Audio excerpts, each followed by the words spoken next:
Mukatambi k'obuseegu ke nkuleetedde olunaku olwaleero akali mu kutrendinga buli omuntu agamba kampeeko ng'olowooza katambi ka buseegu ki kano ke Kariyo Homi Kwan oba gwe twandiyise Kiwowogayi.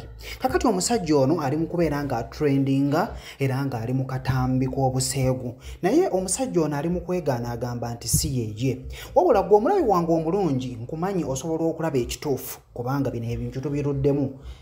Njagala obeere ng'otunuulira ka vidiyo kano ogenda kubeera ng'okalaba.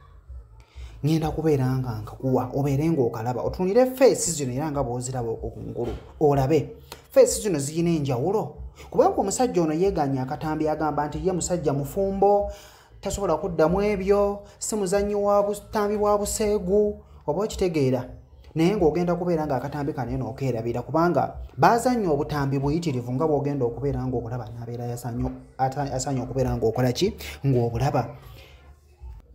Era nga Kiwowogayi ono fashion designer.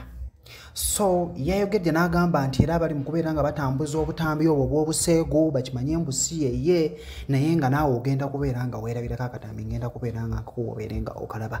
Bw'obeera obadde oli mupya ku channel yange eno gezako okubeera ng'osubscribinga kubanga bonna obuli hot kwe buli ogenda kubeera nga obulaba, ngenda kubeera nga mbukuwa. Tunula obeere nga naawe olaba. Baazannya akatambi kano kanyumye kubanga babadde balina gye bali mu ntebe wonna ku buliri nga bayimiridde ka missionary style kugamba bu styles bungi kuba bu video buwanvu ate bungi ogenda kubeera nga obwerabirako. Baali bakuzinjiddeko mu ntebe byonna ogenda kubeera nga obiraba. Ngenda kubeera nga mbikulaga obeere ng'obiraba obeere ng'onyumirwa guno gw'omwezi gwa butambi bwa buseegu wendi okubeera nga mbukuwa obeere nga olaba obeere ng'onyumirwa. Mbere bulungi mbaagala nnyo.